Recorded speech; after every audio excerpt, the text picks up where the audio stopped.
We're going to go ahead and bring this meeting to order. We'll start with introduction, starting with Mr. Constant. Yep, Constant. Felix Rivera. Forrest Dunbar. Tim Steele. Doug Lamfield. Nancy Burke. All right. And can we have folks in the audience do a quick round of introduction, please? Anthony Dula, Cook in the Trial Council. Steve Ashman, Anchorage Department of Health and Human Services. Lauren Hemon, Natalie Langridge. Julia Bruin. Actually, Nick Fire. Sonia Vandenbos. Jack Carson. Susan Musante, Division of Behavioral Health. Sherry Laurie, Downtown West End. Elizabeth Schultz, State of Alaska. And Mr. Ryan. Carrie Collins, West County Finance Corporation. Fiona Jones, Inquisitor Center. Dave Robertson, Sign Language Interpreter. Debbie Kelly, ADM. Lisa Sutter, Beans Cafe. Diana Arthur, Beans Cafe. Jack Burgess, Community Alliance. Susie Pearson. And let the record reflect that Mr. Trainee and Ms. LaFrance are here. Thank you. All right, so we're going to go ahead and move on to business items, committee discussion. So a couple of things before we begin the committee discussion. As always, this topic is a difficult and sometimes emotional topic to discuss. So if we can, please keep our comments respectful and insightful. That would really help keep this meeting at order. And then second, I just really wanted to give kudos, and I think some of my colleagues will do the same, to many of the folks we have in the room. I have heard countless reports of how the Beans Cafe Brother Francis shelter has really evolved over the last couple of months. And so I just really want to thank all of the players for the work that you have done, both the Department of Health and Social Services, the CAP team, Beans Cafe, Brother Francis Shelter, the mayor's team. Really everyone has worked together to try to do the best they can in that campus. So really thank you all. And with that, I'll go ahead and open it up to my colleagues for any committee discussions. I did have two things if my colleagues had anything to add. Really goals for the year. This is our first meeting of the year. So if there's anything, any big goals, any big dreams, let's try to get it out on the table now, and then I'll work with Ms. Burke and the mayor's office to see how we can handle those, and then anything to change about the setup for this committee. So with that, I'll open it up to the committee for discussion. Yes, Mr. France. Thank you, Mr. Chair. Would you mind reviewing the goals from 2017, or maybe we could take a look at what we accomplished for last year? Sure, that's something we can get. So you'll see a new mission statement that sort of laid out some of the new at the time, that laid out some of the things that we had hoped to achieve. Really talking about how when this committee was formed, it was an educational committee, and moving it to doing sort of three things: acting on projects and policies which the Assembly and the Anchorage community believe will eradicate homelessness, convening stakeholder groups to discuss and resolve barriers to the goals set by the Assembly and administration, and three, assisting in the success of the administration's efforts. And I think to a degree we've done some of all three of those.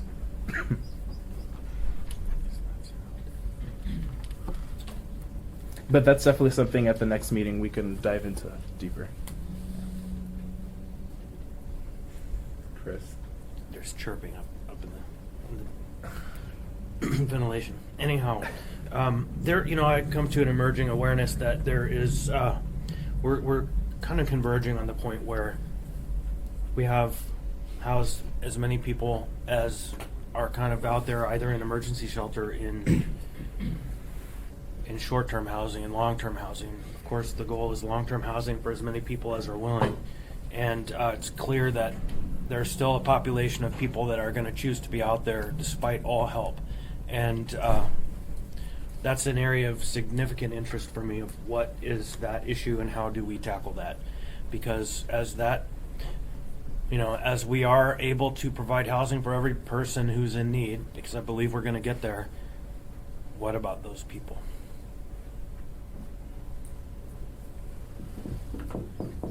Thank you, Mr. Constant.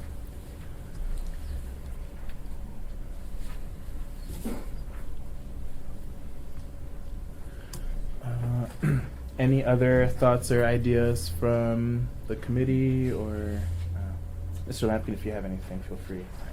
Mr. Dunbar. So, we've heard, there's a specific project that we've heard floated a number of times about this vet village idea. And now we've heard different kind of locations about where it might be, but it seems to have stalled to a certain degree. So Chris is shaking his head no as if it hasn't stalled. I don't know. I've been hearing about it for 2 years, and I'm sure people have been hearing about it for many years before that. I'd like to get the people who are involved in that project to come to the committee at some point and talk a little bit more seriously about moving that forward. I think we've done, as a city, a pretty good job of eliminating veteran homelessness. If you are a veteran, there really isn't reason you should be homeless. There are federal resources out there you can connect to. But I think Vet Village goes beyond that, the concept that I've heard, because it's also about creating a sense of community.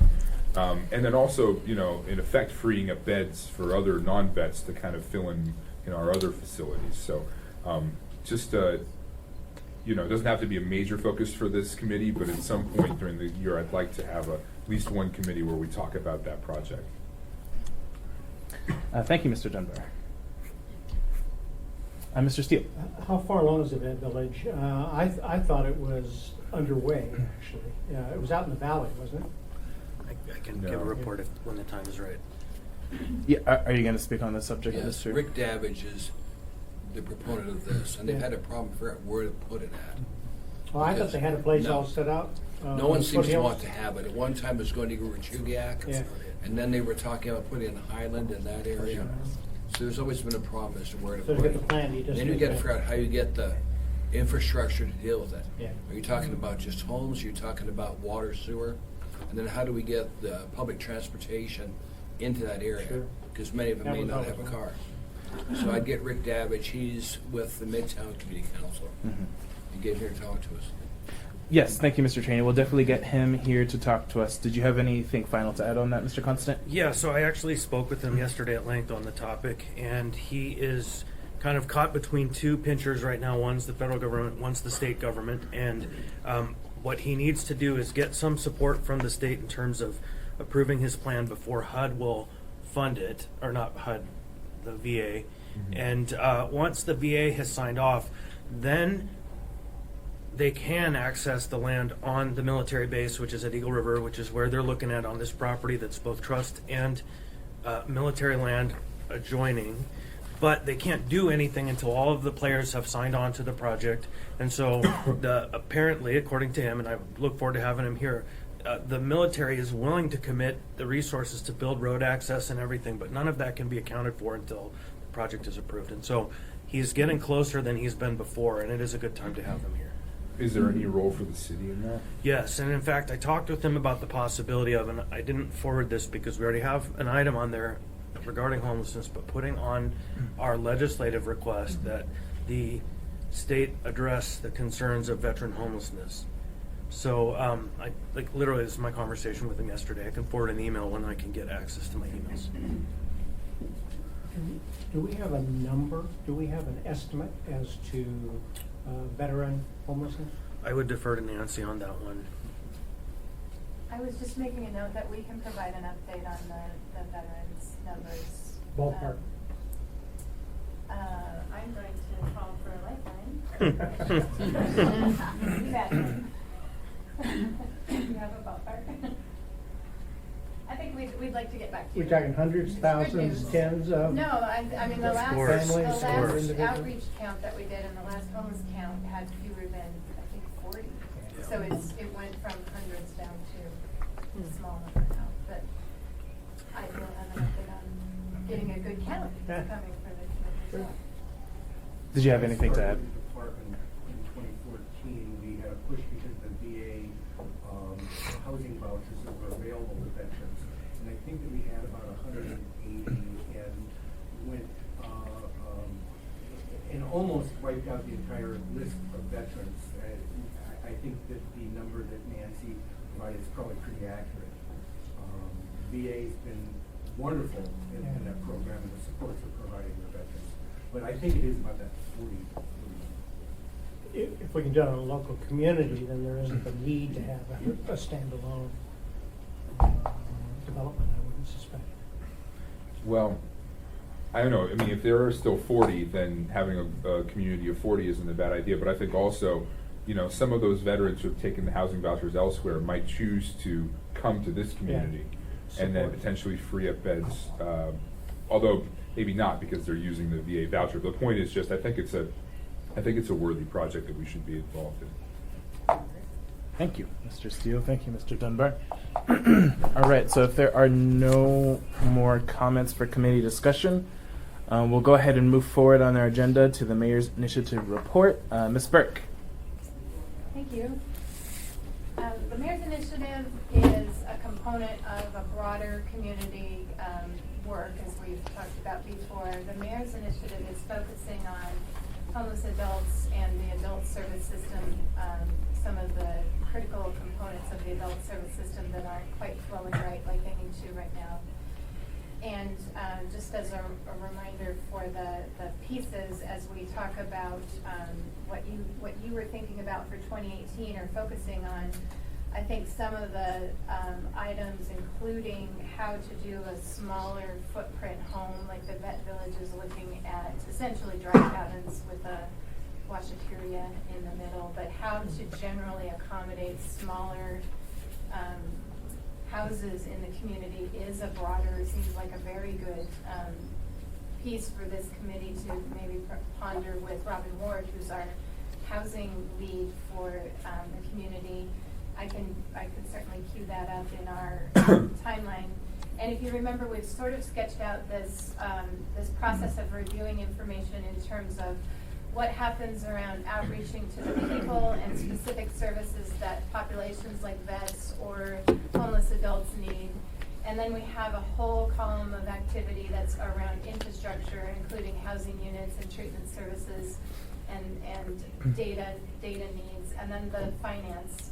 And so we've been cycling through those topics for the committee, and we will perhaps maybe even draft an agenda of how those topics are cycling through for the committee to see in advance, and then specific questions like were raised today could get plugged in and we can address them on a calendar. So that would be a good thing for us to do. The other things happening in the Mayor's Initiative is that you and the mayor invested in a homeless service line this year, and we have basically 3 projects that are a focus of that $500,000. The first is a project that we're going to have a preliminary review on today. The mobile intervention team is here, and they're prepared to give us an update on what's happening with the downtown homeless, the shelter, Brother Francis Shelter and Beans Cafe. The second one is an elder housing, taking a look at the needs of the elders in the homeless service system. If we make elder at 55, which I sort of personally object to us making elder the 55, but if we do, not yet, a future may object to that. That's about a third of the population that's at the shelter right now, 100 people. And so that to me indicates that we have a service need that's outside of the homeless service delivery system, and it overlaps with our colleagues at the state who focus on senior and disability services and behavioral health. So the elder project, we are looking into some resources and trying to determine the best way to move forward in examining the need of that population. And then the last piece is the emergency overflow shelter funding. And we'll provide an update on that along with the mobile intervention team. Those 2 projects really tie together. With that, I think there is the mayor's initiative right now is letting some of these projects get some time and grade, and we'll be bringing you updates on particularly the funding and how we're thinking of rolling things out, and the progress on the projects as we get a little further down.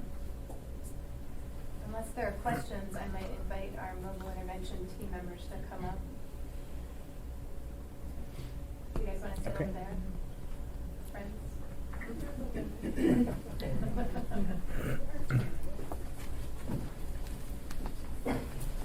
And Tanya's with us too, she can come up.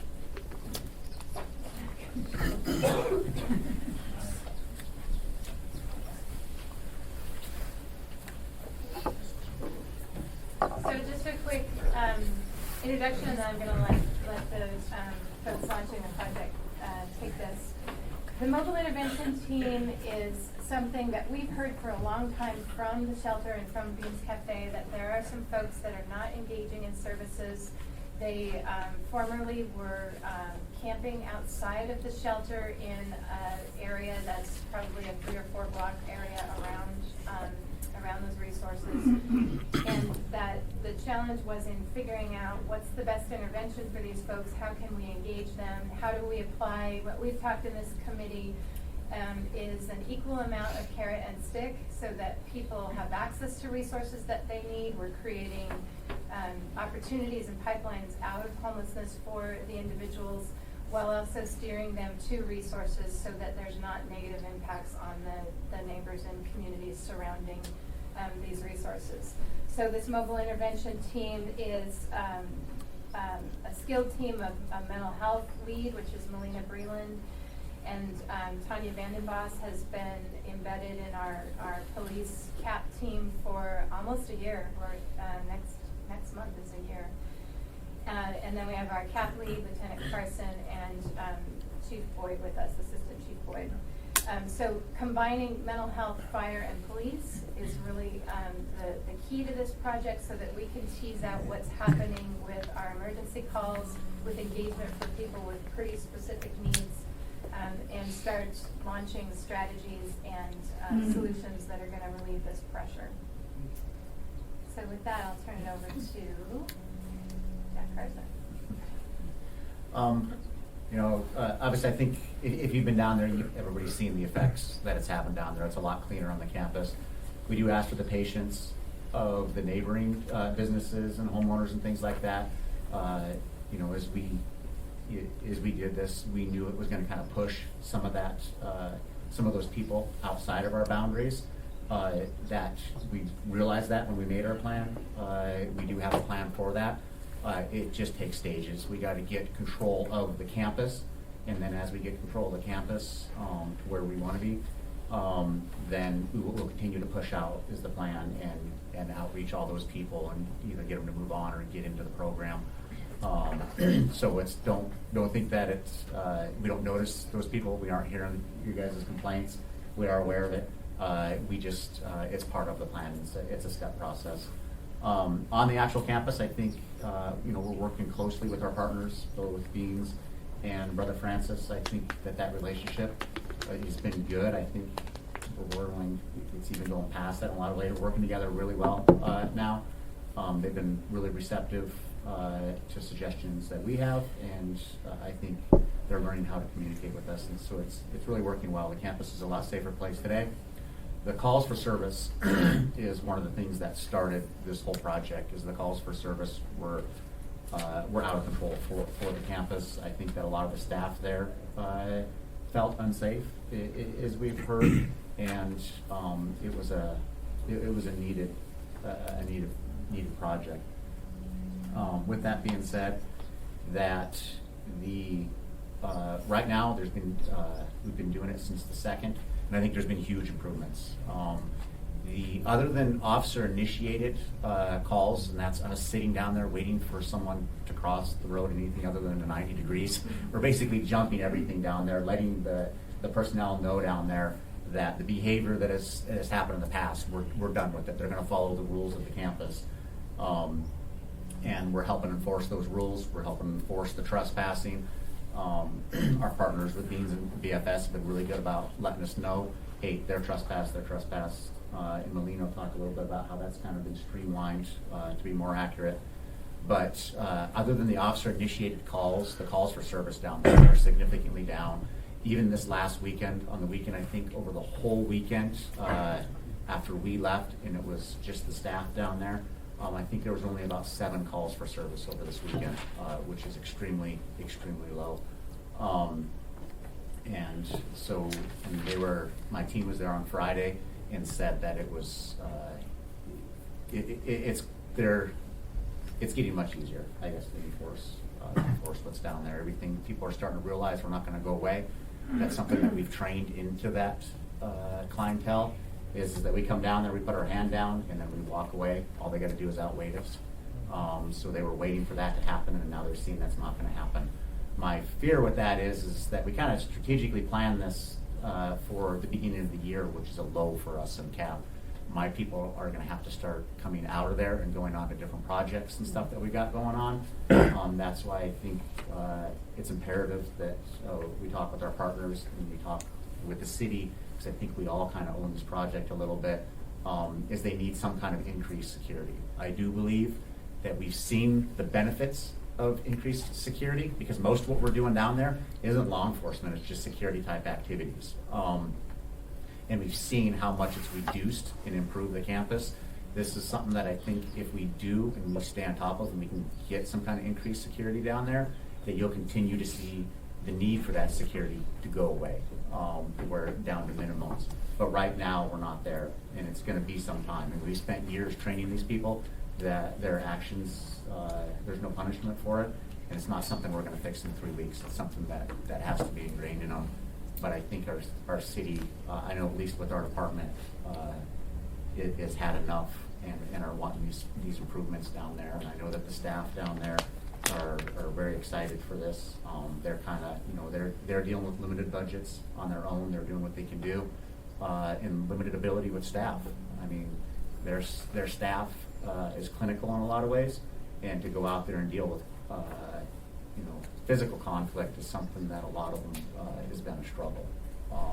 So with security, I think, from at least the law enforcement side, continuing on there will be a huge improvement in maintaining this, because I think none of us want to see us walk away and after 2 months it goes back to the way it is.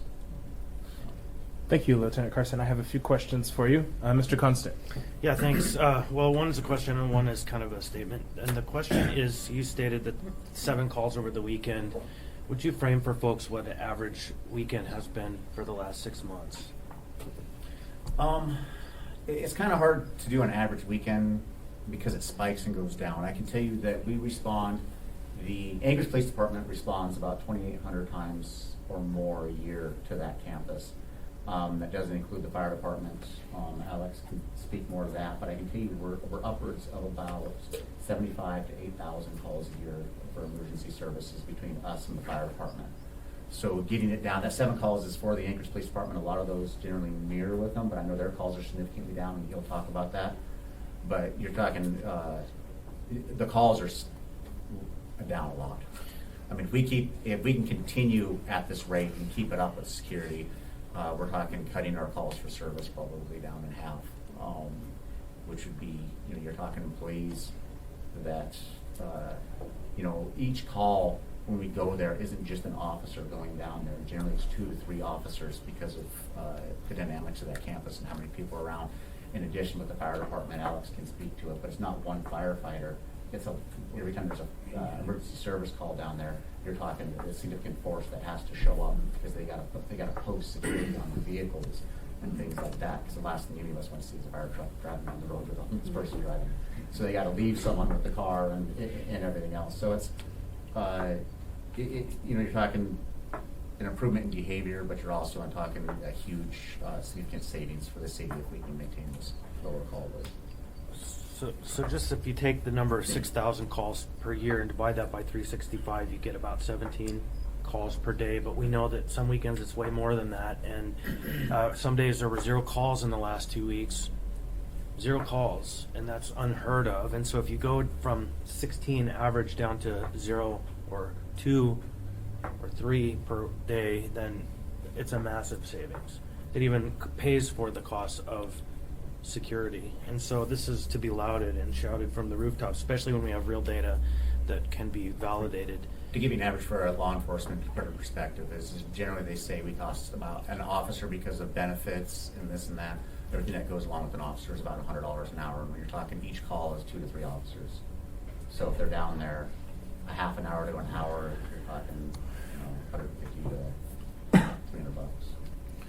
So, and That's just us, not the fire department. And that doesn't include the apparatus and the response times and all that gets added in there. And the dispatcher, its cost and everything else. It's significant. it's massive. So I've asked Nancy that one of the goals of the project, or one of the outcomes of the project, is a report from the service chiefs, a joint report that proposes recommendations that can be implemented by the operators and or required by the municipality or supported by the municipality, so that when this process is done, the analysis, the experts we have down there, the outcome is we have a really strong report that says these are the actions that we recommend, and then we can take it from there. Thank you. Thank you, Mr. Constant. Mr. Steele. Yeah, I guess I'm concerned that we're not providing them options, we're just telling them to move along. I know we're providing options there, but once it gets full and it gets overcrowded and there's people hanging out, just to say move along isn't giving them an option. Where do they go? What do they do? Well, there is options as far as, even if they're full, we now have overflow at Beans, so they have places to go. The goal is to get them involved in the I gotcha. system, or move on. Because what's happening is, what we're finding is the people that aren't involved in the system are the ones that are down there dealing drugs, dealing spice, selling alcohol. I can give an example I think kind of sets it home about a lot of people that are down there that aren't involved in the campuses. We're sitting down there the other night, we've been closing down the entryway at about 6 o'clock, and then we coned it off. When I was down there, one of the individual that came in, went around the cones, went to go around 4 police officers that were there. We stopped him, and he didn't have a driver's license. And as we talked to him, obviously things seemed off, and then we noticed an arm sticking out from a pile of clothes in the back seat. We pull those clothes back, and there's an intoxicated female who, she's so intoxicated we can't even get her name. She's completely naked. He had covered her in clothes, and what it sounds like talking with staff there happens is that they just pull up, they take these people, they throw them out, and they move on. They leave. So that's the type of activity that's happening from these people coming and going on that campus. By shutting it down, we're actually catching these people and finding out and able to, potentially intervene in some of that stuff. And then we can give trespasses and things like that, so they don't continue to come back and prey on these vulnerable people. Yeah, that's a good fix for that particular segment of the population. The trouble is Beans, do they have security now? Beans has what they call monitors, and Yeah. so they don't have security per se, and they also, Brother Francis does have security, Phoenix, which we're talking through solutions on possibly increasing and helping with that. Once they get full, they close the doors, right? I mean. Brother Francis? Yeah. Yes, and they have specific check-in times, which is very important. I think that's a good thing, not a bad thing, because what it's instilling by them holding these hours in this process is we're instilling rules. That's right. And they have to follow these rules or they don't get the benefits. One of the things that's happened in the past is they can come to the campus, they can break all the rules, not follow anything, go camp across the street, sell drugs, but yet they still get food. And they still get those services, which keeps them in that area by cutting off a lot of that and not allowing them on the campus. Now they don't get their cake and eat it too. They can't be breaking all the rules, step on the sidewalk and say, well, I'm off your property, but come feed me. But if they are homeless and they don't have access to those facilities because it's full or whatever, they have to find something. There is other facilities available to them. If they got criminal histories, there's the friends, Partners? partners, where we can bring them and they can go and engage in that. There is the soup kitchen downtown, which serves a significant amount of people and relatively has a great call load. They don't demand our services very often. Do we know anything about how our effort down there is impacting those other operations in terms of the amount of people they're having, that they're feeding or they're housing or whatever it is? I would have to imagine it is affecting them. It's too early to have those numbers yet, but I can tell you I have not heard back from Indian Patrol that there's significant calls increasing down there. So if it is increasing their numbers, we're not hearing an outcry from them that they can't handle them. I think this is, yeah, maybe I'll jump in and then I'll turn over to Melina. One of the reasons that overflow goes along with this project is that our intent is to not have a closed door. And in fact, we've seen since we started the project, the requests for overflow shelter have almost doubled, which is sort of a problem for us on the management side. But people are anecdotally reporting it's safer, we'll come into overflow, we know that we're going to be safe in that setting and on the campus, and so that we're now normalizing the stream into services. For those that don't engage in services, this team is a mobile team, and so as soon as we stabilize this campus, it's not envisioned that police or fire or the mental health resources are going to necessarily stay there. We may need to leave pieces of it there, but this team is focusing basically on those folks that are not engaging in services. And just to put a little plug in for a future update, we have the HUD grant that is our Pay for Success project, which is focusing on the population that Mr. Constance spoke to, the population of folks that we can guess have an overlap with corrections and homelessness. And so this project is really the first piece of that HUD permanent supported housing intervention, where we'll have a skilled team that can intersect in all the points where we may see those people. And we're, on a big picture sort of social level, we're normalizing behaviors. We're not allowing behaviors that promote drug dealing and, activities. Yes, exactly, that's what we're doing. And as Melina will remind us, people they have mad survival skills, and once they know that this gig is up. If they see a weakness, so they'll pick on that one. Correct. So Yes, which is why we have this whole team in place. But Melina, could you talk a little bit about the trespasses and particularly those who are the mental health population, what you're seeing from your background with that group? So Actually, sorry, before we do that, I do have a couple more questions. Yeah, so Mr. Dunbar. Well, I'll let, I know Ms. Molina was talking to respond to Tim, so if Okay, she wants so to you're go okay? first, then I will. All right. go I after just her. wanted to respond to your service question specifically. Tanya has been making calls to Rescue Mission to see if people can get in there. We've taken medical supplies for someone that was trespassed from Beans to the downtown health center so that they could still get those. So when we're working with the folks who are severely mentally ill and don't understand the trespass and trying to find ways to keep them on the campus.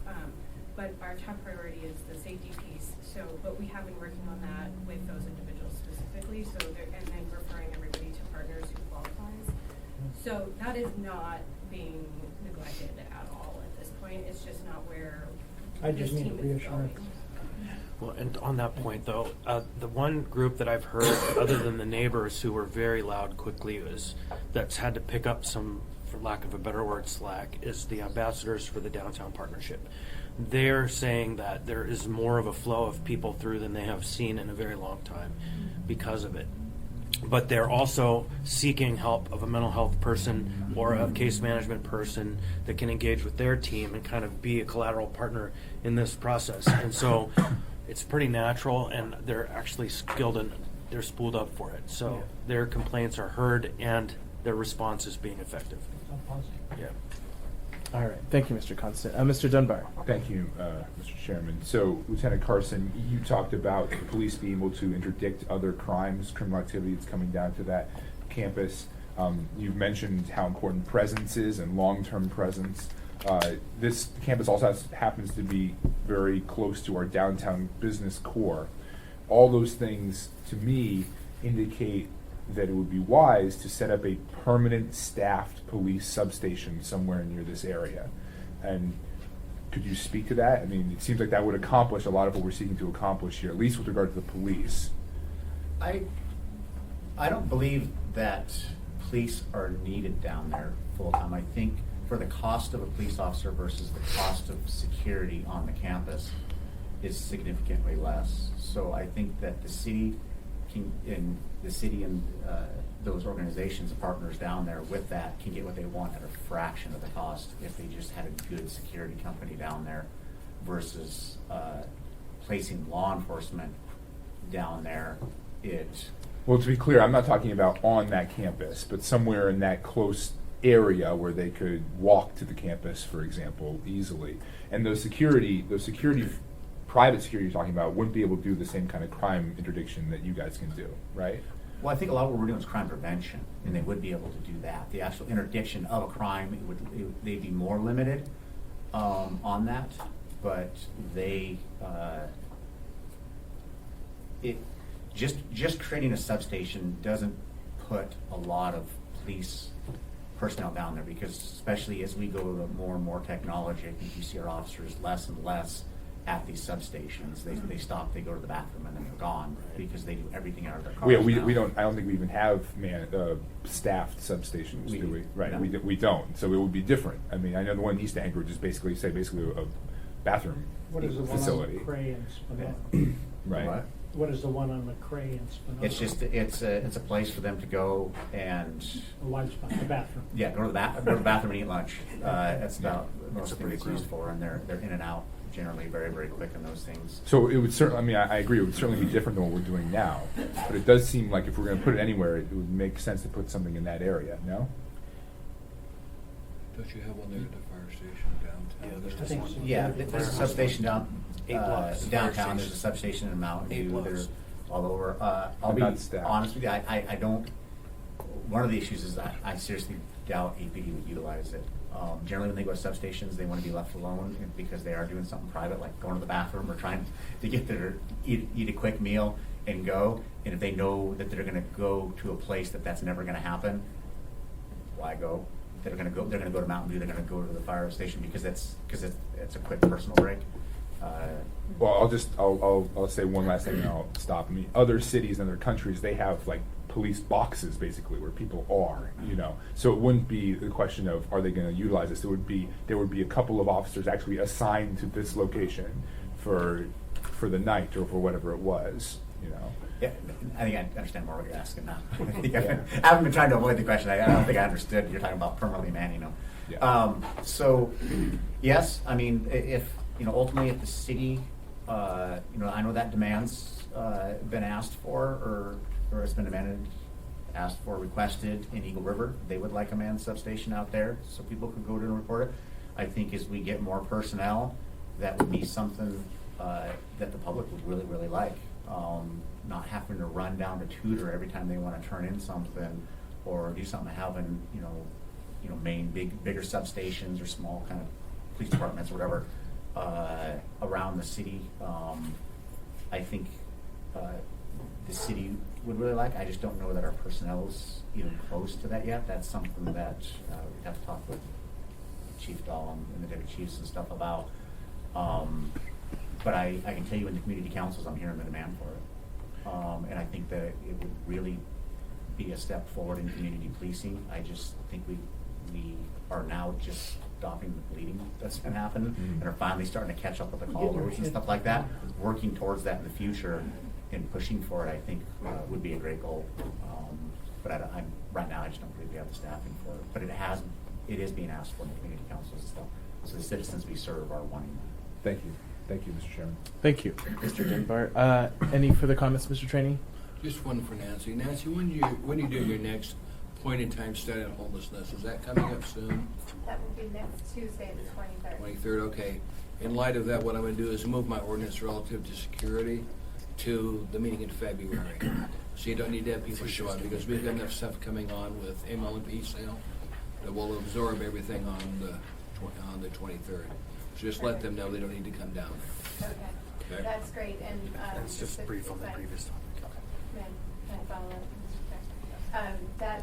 That will give us the ability to come back with some data and some more data on this project. And just to put my plug in, I think we're talking about two separate questions here. One is the community perception of where police are and how they're stationed. And the second one is this campus, and I want to reiterate that we don't need a police response on this campus. Which needs security. We can use security to give us some time to build out the mental health response. We need a mental health, a lot of these folks struggle with conditions that are just not being met in the community, and they're on this campus, and much more for the providers to bear than is possible right now. So that's why Melina and Tanya are squarely in the middle of it. There's another piece, Mr. Chair, if you're okay, the medical piece. I think medical triage is the next one, and we might give Alex a minute to talk about Chairman, I got that. one last question for Nancy, if you don't mind. Sure. You and I talked the last time we were getting a building from the school district, Yes. but then Ron Leva decided not to sell this property.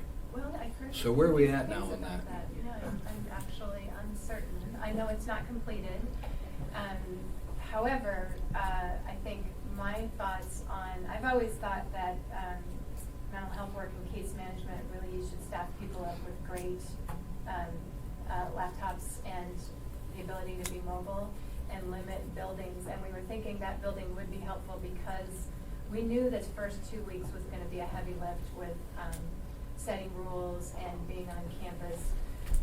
I think we're probably a month ahead of where we thought we would be in terms of cooperation and support from the nonprofits.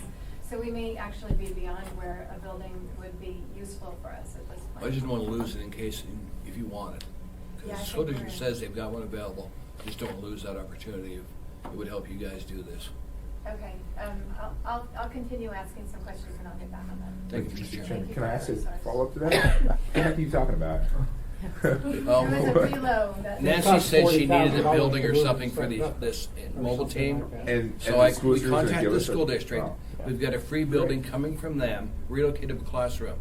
And the school district doesn't want the buildings. They've gone beyond that. So if we can get this and help them, give them a place to work down there. We've got a site to put it. Oh, it's down in that area. It would be in that area. So why not get it and put it in there? Costs us nothing. Oh, you mean a modular? Yeah. Who's gonna We've pay got for a moving it classroom. and setting it up? Who's Okay. gonna pay for moving and setting it up? I think Robin can take care of that. It's like $20,000 to $40,000. Robin can take care of that. It was Thank, less than that. so, It's great. yeah, thank you. So, one quick from Mr. Constant, and then we'll move on to Yeah. the mental health interventions. Flipping all the way back to the substation, duty station, I hear this all the time. People say we need a substation down there, and it really is a linguistic issue. What they really mean is a duty station, a post. And it's just not, I don't think it's wise. You're posted there now, and we have expertise there that is incredible, smart, brilliant guys and women that are studying the problem, and the answers that come up from that study will probably direct this process forward in a way that's going to resolve the issues. And I think I'm going to pitch it again that Salt Lake has been doing their Operation Rio Grande, and I think we're doing our own version of that. And the first step is site control, make it safe. The second step is housing services and get people where they need to go. And the third step is jobs and training and help people become independent as much as possible. And so this is the mission we're on. Operation Ship Creek. Right. You know, it probably should be named, but I don't think Heart of the City or Heart of the Homeless is the best idea. Something more practical, but. Thank you, Mr. Constant. Let the record reflect that Mr. Croft has arrived about 5 minutes ago. All right, go ahead. Can we jump to fire and then I can fill in any gaps that I'm listing? Alex Burns, Assistant Chief of Fire. I've been working with the mobile intervention team. We have temporarily assigned one of our firefighter paramedics to the team to work with CAP and the social worker to fill in our need. The filter policing, behavioral change and developments that Lieutenant Carson on. Our role is to fill sort of a layer of the filter that catches those chronically ill and at-risk populations that need to access medical. Previously, their access to medical care had been through the 911 system. Our system was not designed and built to answer that. We were pre-hospital emergent care. These folks need something different. One of those gaps have been filled by the clinic that's being managed and operated down on Brother Francis. And our staff that have been involved with him have been helping direct to those services as well as other chronic care services so that the use of ambulances, fire apparatus to respond to medical needs have been reduced. We can look at this from the initial 17 days, just ran some gross numbers, understanding that the team's only been on campus for about 12 of those days. Our initial reduction, same period of time last year, we saw 167 responses to the area. And that's the grid area immediately surrounding a couple of blocks in all directions, including Phoenix Brother Francis as site addresses. 167 responses have been reduced to 113 in the same time period. The previous year was at 112, so we've reduced it back down to a level we saw prior to that. And 2 years ago, we saw numbers around in the 70s for the same time period. So we're on trend to continue to see this. This is a very small amount of time, but what we're not seeing is a dramatic increase in the surrounding areas, as was a concern. The push to the next layer, we're not seeing those other grids stand up. What that indicates to us is that our team, acting as that medical filter and driving towards those chronic care and medical needs, we're getting them connected with the services that are more appropriate for the needs there. Also, educating the staff members, security folks down on campus have provided an opportunity to not call when there's not an emergent critical need, to help those folks be directed towards appropriate services, potentially into the mental health supports that are there, as well as the clinic. So reduction on stress to our services has allowed the Fire Station 1 district responders to respond to the other areas within their district and not be constantly calling in other apparatus to cover the calls in the first two districts because they're tied up in other incidents. So the robustness of the Station 1 staffing has more appropriately matched the run volume outside of the initial grid. And that's been our primary role, and we really are just looking at an assessment of what needs are there, what gap exists, and things that we can do to help support the team, as well as stand up our response plan to better meet the needs of the community and the at-risk population that we're serving there. Fire control. Thank you. Any questions for fire? All right. Thank you so much. Go ahead. Okay. So we started this with the plan to do a 2-week assessment, and then when we got on to the campus, we realized we needed to be a bit more involved. So the first week, we were really actively asking people to leave, helping figure out how to do the trespass paperwork, because that had been a problem, clarifying like basic language, those sorts of things. And so we were really doing a lot in the first week. The second week, we started partnering with staff to train them on how to ask people to leave, and like, can we try some different things out? Like, we are noticing this is a problem. It's backed up. It's in the like in the call logs. Like the check-in process is where a lot of the APD phone calls come for the shelter. And so, like, can we revise that? And so that's kind of what we spent last week doing. And this week, we're letting staff take the lead, and we're just providing enforcement if the clientele is not following staff's redirection. We are meeting with the campus on Friday to give them like an overall summary of kind of where we're at. I haven't had an opportunity to write that yet. So like part of this is that we've really just been on the campus working this out and just kind of identifying areas that training is needed, identifying areas that we need to change stuff for, considering what services need to be down there, what who the clientele is that we need to do something different for that's not appropriate for the campus. And then the trespasses, we started with the first week of a solid 6 months, and we gave a week's warning that that was what would be happening. We've only had to do one area trespass, and there's only about 5 people that we have trespassed that are having a difficult time with it, and have continually come back, and we've had to help address that. The other folks are respecting it, moving along as they need to. We've been referring everybody to services as possible. We cleaned up the whole area trash-wise. The second day we were there, camps have not been set back up. So that's going really well. The clients are starting to self-police each other. You shouldn't have that here. This person's doing this. Those sorts of things. They're coming to tell us. They have overwhelmingly thanked us for being down there and saying they're feeling much safer. The staff have been doing the same. It does seem to very much be a mental health response that's needed, but I agree that the security piece needs to be upped and do some overlap with, I think we need to overlap with APD for a security piece for a while. Just, there seems to be some disconnect with security saying, like drawing a hard line. Like we're telling people unless you're utilizing services, you need to leave the campus. That's where we're weeding out a lot of the drug dealers because they're like, never mind. But security's not currently drawing that hard line, so that's what we're trying to work on now. So that definitely needs to be there before we just like completely leave, because that is a lot of what we are actually managing right now.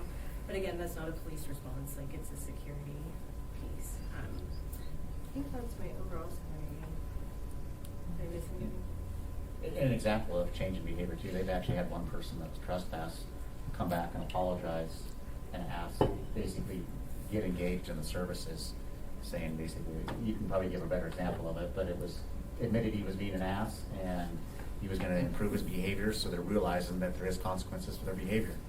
And I know, that's a shock to all of us, but it's happening so quick. So. And we've asked people to turn over drugs, alcohol, and weapons prior to going into the shelter. They're just handing them to us. We're just throwing them away. So that's been a huge response too. And less people are coming through the check-in process with that stuff since we started asking for it. Like, they're really respecting these rules in general. All right, thank you. Mr. Constant.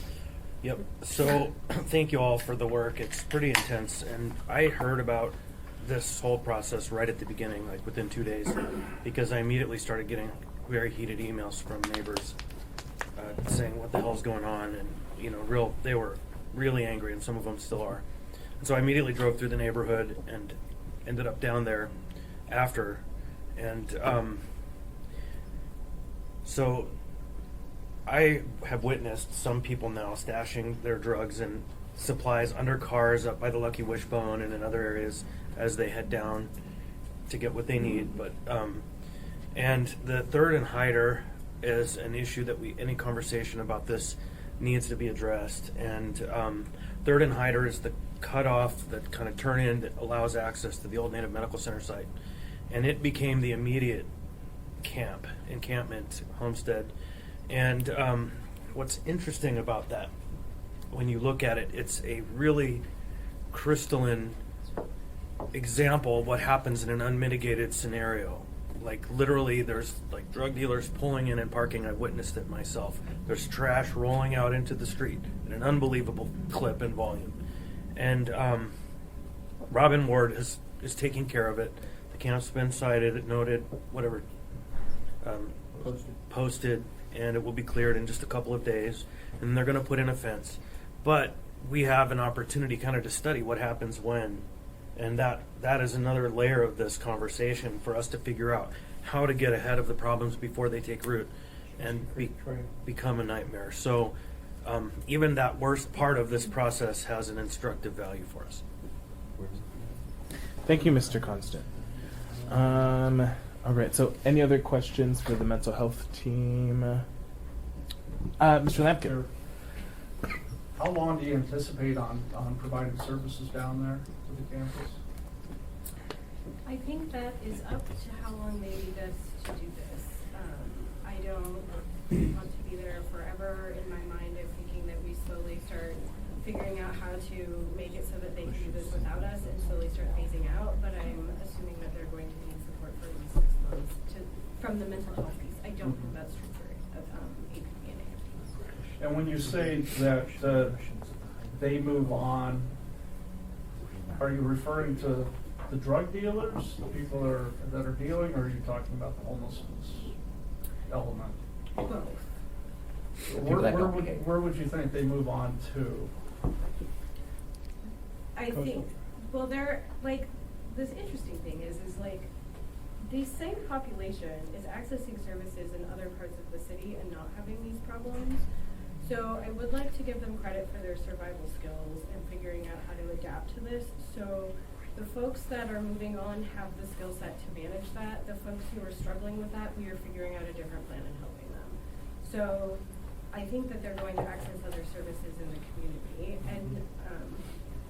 And on Mondays, we've been going out to address the folks who have moved on since we aren't on the campus on Monday. So we are starting to work that piece already as Sure. well. So I sit on the Downtown Partnership Board, and I know that their security is a benefit to the downtown business owners.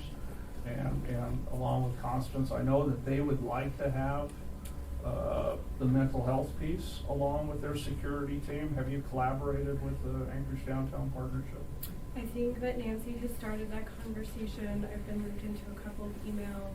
I'm also meeting with someone, I don't know who they are, about the trespasses for downtown so that we can compare that list to the campus and figure out like the people that are just absolutely trespassed from the most of the city, what are we going to do with those folks and make them a target population?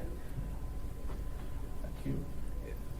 Yes, Mr. Constant. I don't understand this concept of being trespassed from the city.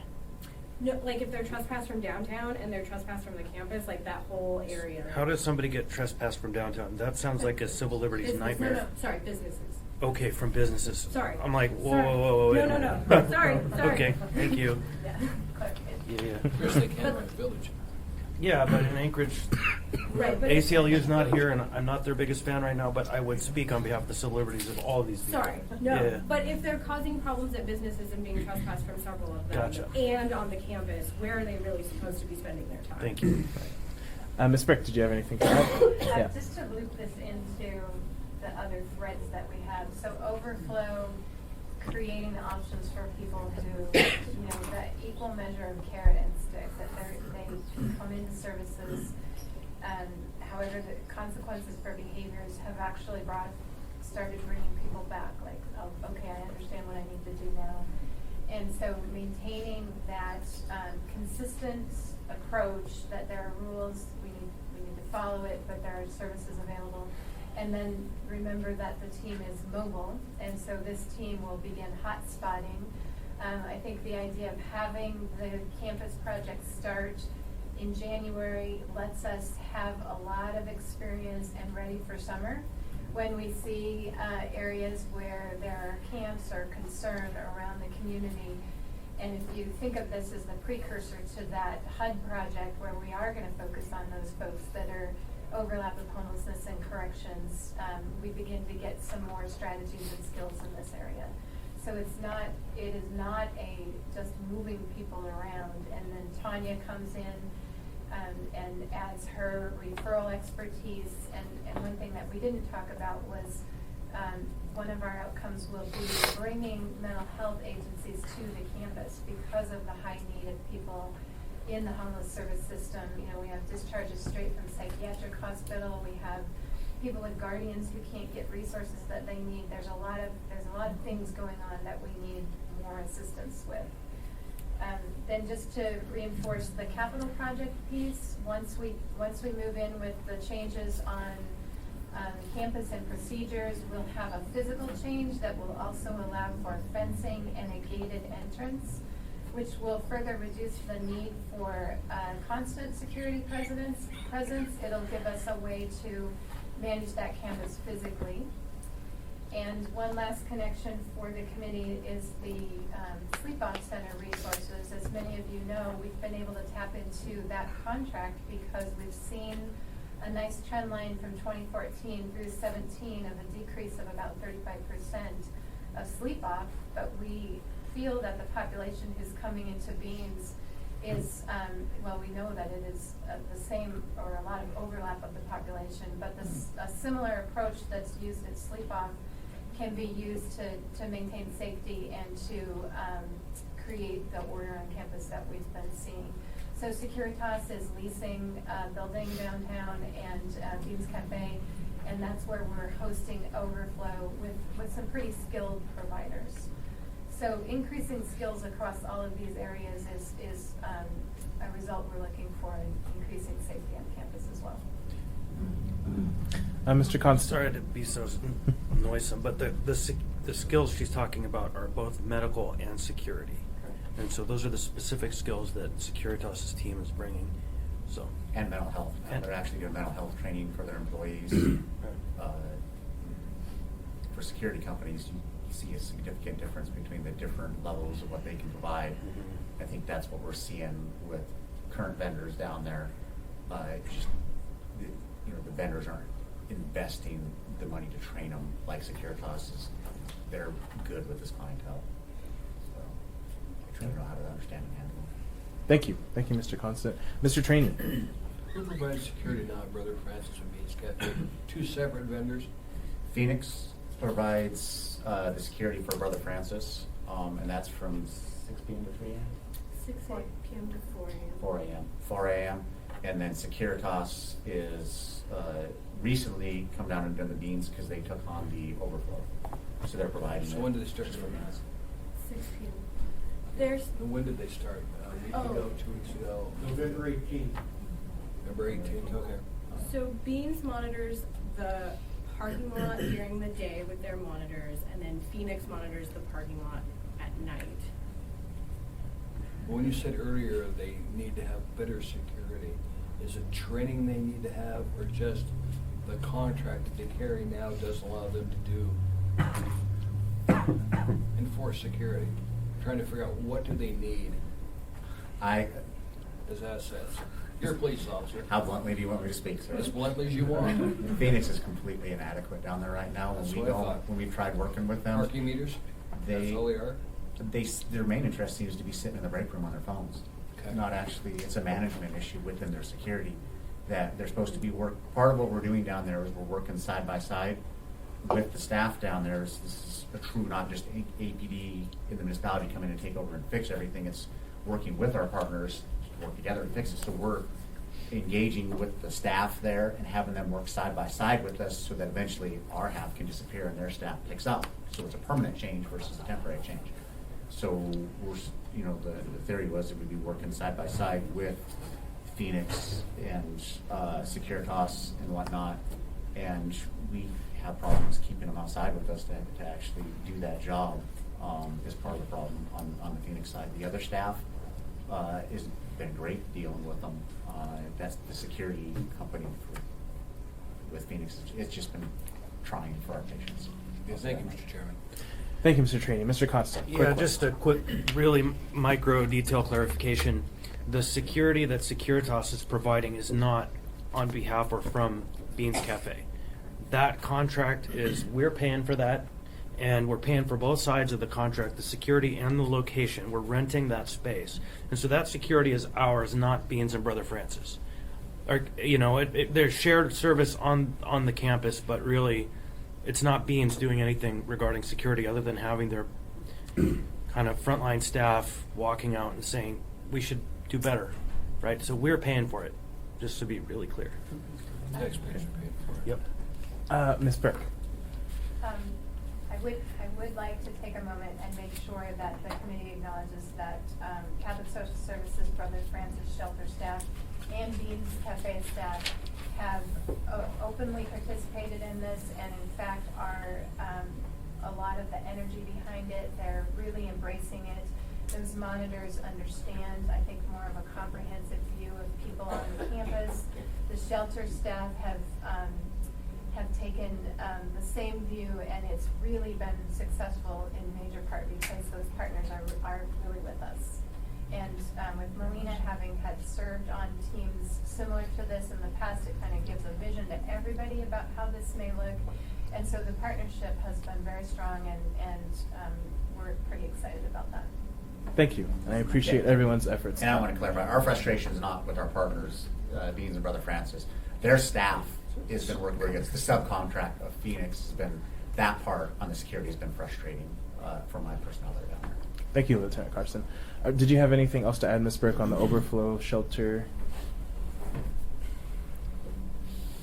I didn't- Okay, so then we'll move on to the community data I'm agenda. sorry, I did forget. Oh, go ahead.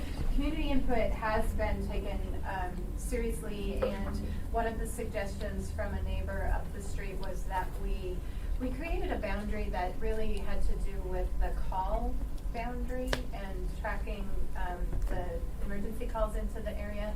And we ran the boundary from Post to Ingra, and the suggestion was sort of an obvious one. We probably should have thought of this when we did it, but to move that up to Gamble, so that the site that Mr. Constant was speaking about at Hyder and the apron, which will now be fenced off, that will no longer be an issue. So anyone who's camping on sidewalks or in this boundary knows that we're enforcing it. We are not going outside of the notification procedures at all. These are right-of-ways that people have been in, and we, however, provided them with 2-week notice before clearing the camps on January 3rd as well. So we're being overly cautious with notice and working with people and then the connection to services. But we will extend that boundary up to Gamble so that it encompasses the old ANS site lot. One last comment too. In listening to the constituency, I have not heard yet of any spiking camps in greenbelts, nothing that hasn't been consistent and ongoing and persistent. And so I have yet to hear a response from folks in the kind of greater area to say, other than that very tight area around that apron, and that the problem has just moved. And so I'm listening and paying attention closely, but folks aren't saying, hey, this camp just cropped up, get down here and deal with this. So far, so good is all I could say.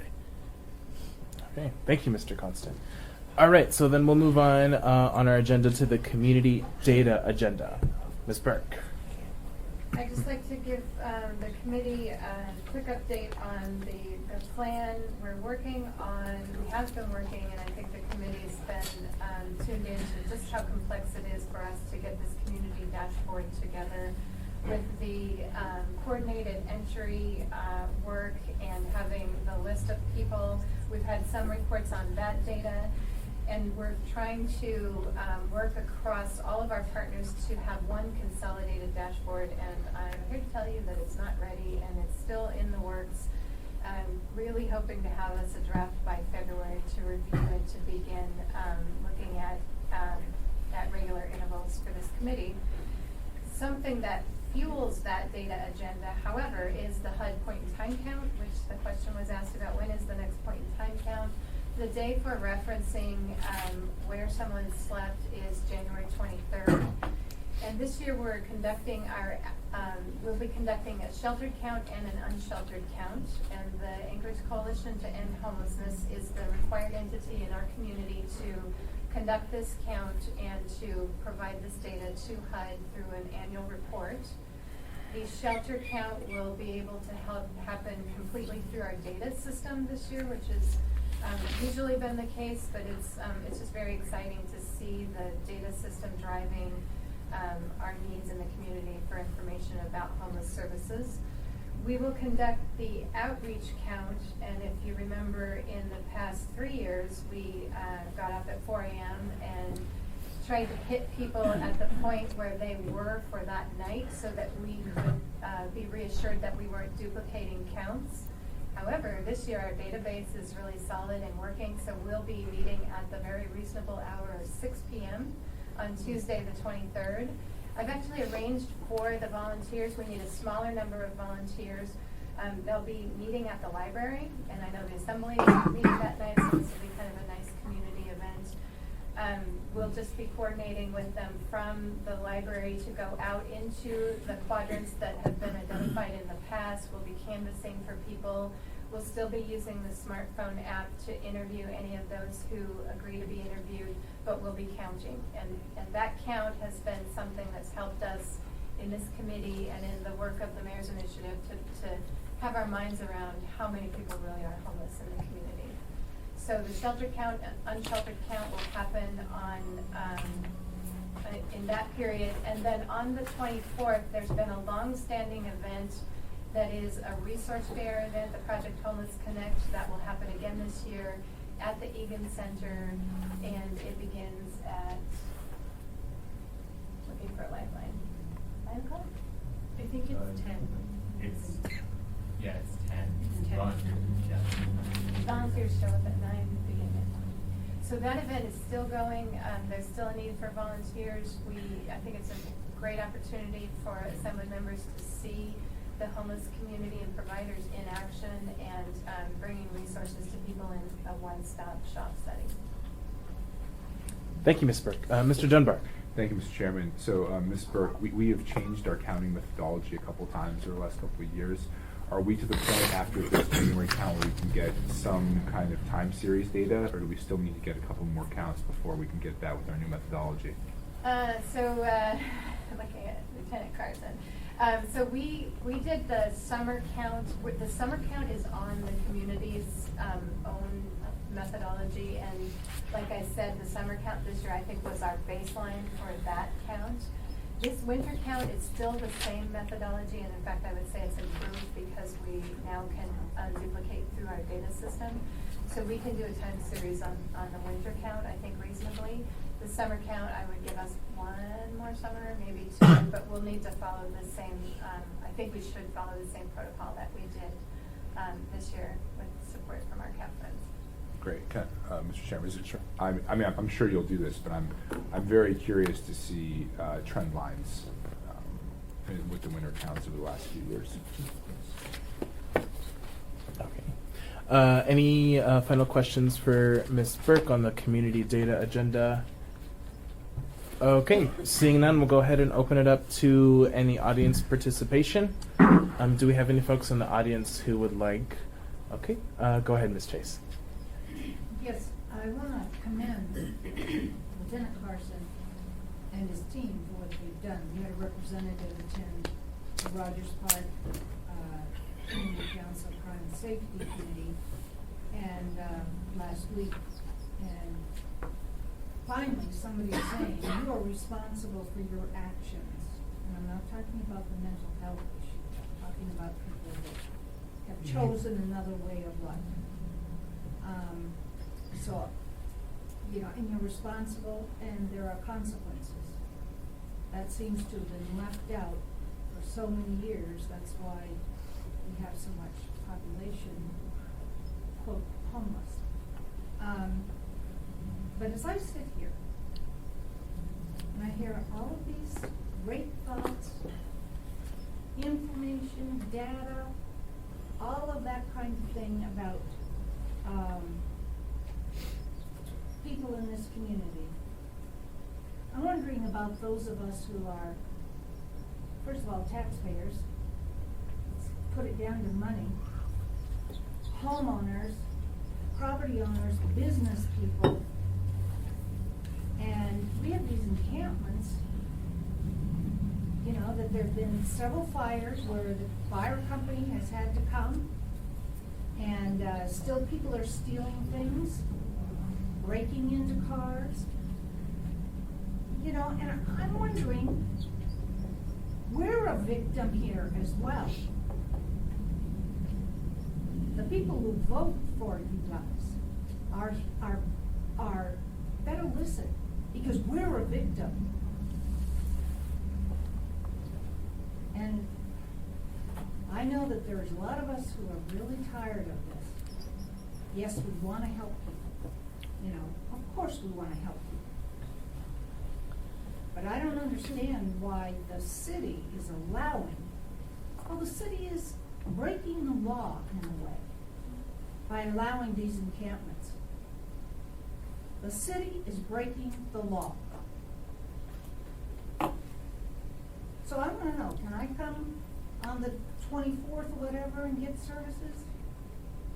Yes. Can I go camp out down there on the green belt? For 10 days. 10 days. I mean, you guys, it's pathetic. Yes, the rest of the country is pathetic too. We're the size of a city that could do something. Not just for those who are creating the problem, for those who are living the problem, whether it's health, because of all the defecating, is it safety? You know, we had an event the other day called Use It or Lose It, going down the bike trails. And Steam Dot presented all this coffee for us and hot chocolate. A whole bunch of people in the neighborhood made cookies just to encourage people to come down to the bike trail and use it. And we had a lot of people stop. It was great. But there are people who use those bike trails all the time. And now they don't. So, city, when are you going to help us? Mr. Rivera. Sure, Mr. Constant, did you have something to add? I've been focused on this for a decade. I've been working my tail off, and you're seeing the fruits of this work right now. And while you won't see the answers you want today, the progress is happening. And just stay tuned, stay involved, do more events like you're doing, where you get people using your trails, activate your spaces, because the more you're out there, the more you own it, the less trouble there's going to be there. And so I am here to testify that for the first time, these efforts are making a difference, and you should see reduction. I haven't seen or heard of a new camp cropping up as a wave of people leaving the campus. And so I am cautious, but I am optimistic, and I ask the public to forbear. Also I vote. believe you are really doing something, Mr. Constable. It's happening. Mr. Dunbar, did you? Oh, I have was gonna anything? say, also vote for the bond package, because there's $150,000 on there for a single track trail right down Chester Creek, which will do the exact kind of activation you're talking about. Yep. Just some fun All right. stuff. Thank you. Do we have any other folks? Go ahead. Billy Carson really struck a nerve with me when he said, how honest do you want me to be about the security company? I think we need to be more brutally honest all the time. I mean, there's some great organizations that are represented in the room that are doing tremendous work. But sometimes we let people get away with doing subpar work. And if Phoenix is doing subpar work, I mean, you can't go to Phoenix because they don't work for you. But Nancy can go to Catholic Social Services and say, let's go have a meeting with Phoenix. And maybe they need to be gone.